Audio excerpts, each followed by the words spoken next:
Coucou mes chéris et bienvenue dans ce nouvel épisode de mon podcast Proverbe 31.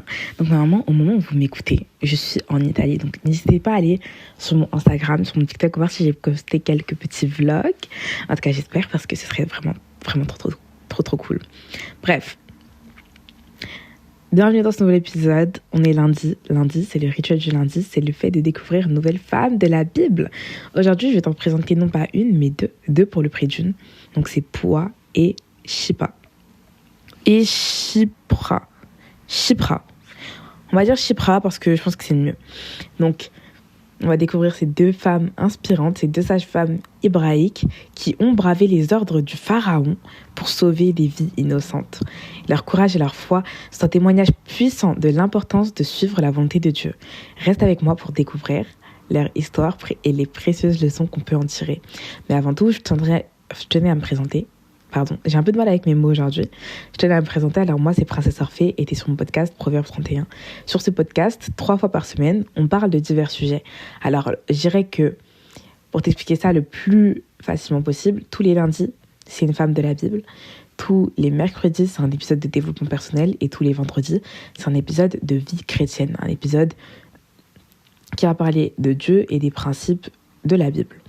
Ces épisodes ont pour principe, pour but, de te faire devenir une meilleure femme. Et la femme de Proverbe 31. C'est pour ça que mon podcast s'appelle Proverbe 31. Parce qu'on aspire à devenir des femmes puissantes, mais inspirées par Dieu. Que ça ne soit pas notre puissance, mais que ça soit la puissance de Dieu qui rayonne à travers nous. Amen. Et donc, si tu voudrais plus que ces épisodes-là, si tu as vraiment envie d'avoir un épisode quotidien, je t'invite à prendre un petit abonnement sur mon podcast qui coûte vraiment genre juste 2 €, ça permettrait de me soutenir.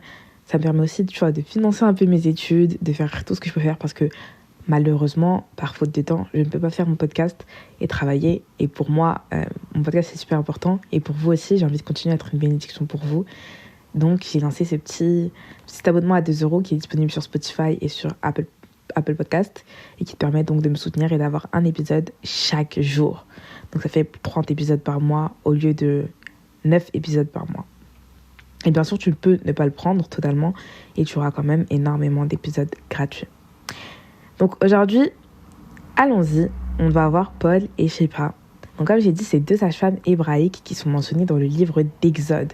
Ce sont des héroïnes souvent méconnues de l'Ancien Testament. Et pour cause, je ne sais toujours pas prononcer leur prénom, donc ce qui montre qu'elles sont bien trop méconnues.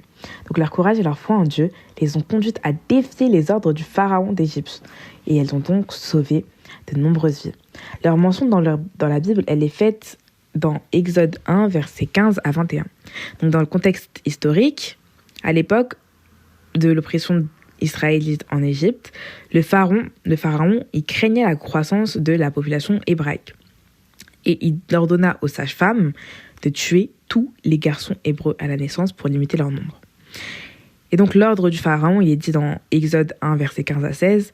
Le roi d'Égypte dit aux sages-femmes des Hébreux, dont l'une se nommait Shipra et l'autre Pua, quand vous accoucherez les femmes des Hébreux et que vous les verrez sur les sièges, si c'est un fils, faites-le mourir. Si c'est une fille, laissez-la vivre. Et donc, on continue avec Exode 1, verset 17 à 18. Cependant, les sages-femmes craignaient Dieu et elles ne firent pas ce que le roi d'Égypte leur avait ordonné. Elles laissèrent vivre les garçons. Le roi d'Égypte fit appeler les sages-femmes et leur dit « Pourquoi vous avez fait cela ? Et pourquoi avez-vous laissé vivre les garçons ?» Et le verset 19 dit qu'elles répondent.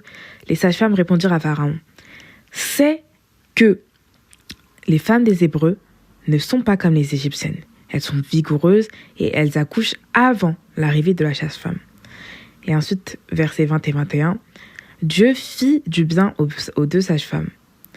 Et le peuple multiplia et devint très nombreux. Parce que les sages-femmes avaient eu la crainte de Dieu. Dieu fit prospérer leur maison. Et donc déjà, il y a plein de leçons à tirer de cette histoire. Le premier, c'est le courage et l'obéissance à Dieu. Pua et Shipra, ouais. Elle démontre un courage immense et en désobéissant à l'ordre cruel du pharaon. elles montrent leur crainte envers Dieu et ça surpasse leur peur d'un homme. Ça montre que leur obéissance à Dieu, que notre obéissance à Dieu encore plus, doit primer sur l'obéissance aux autorités humaines injustes. Et j'ai bien dit aux autorités humaines injustes, parce que je parle dans le cas de génocide, comme ça c'était clairement un génocide de vouloir tuer, exterminer toute une population. Il faut pas fermer les yeux. Je parle pas de loi que tu trouves injuste, comme le fait qu'un t-shirt soit à 9,99 € et que tu décides de le voler pour te battre contre les prix. Tu vois, absolument pas. Je te parle vraiment de lois qui sont injustes, qui sont inhumaines. Et faut pas hésiter parfois à juste se dire que non, dans la vie, tout le monde n'est pas juste. Et même si la Bible nous dit de respecter les autorités, comme le montrent ces deux femmes, là où il y avait une injustice, elles ont préféré craindre Dieu et craindre ses commandements que d'écouter des hommes. Et au final, même, si ça se trouve, Pharaon, il les aurait pas crus, mais c'est peut-être la grâce de Dieu qui a fait que Pharaon, il les croit. Et elles ont totalement menti en disant, ouais, bah écoute, les femmes, elles accouchent avant qu'on soit là. Bah non, juste, elles laissent les enfants partir, tu vois. Ensuite, il y a cette valeur de la vie humaine. Donc, en sauvant les enfants hébreux, elles montrent l'importance de protéger et de valoriser chaque vie humaine. Leur action est un témoignage puissant du respect de la vie que Dieu attend à chacun de nous.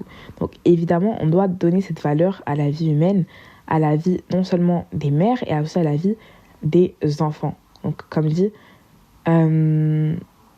ça peut être pris dans le cadre de l'avortement.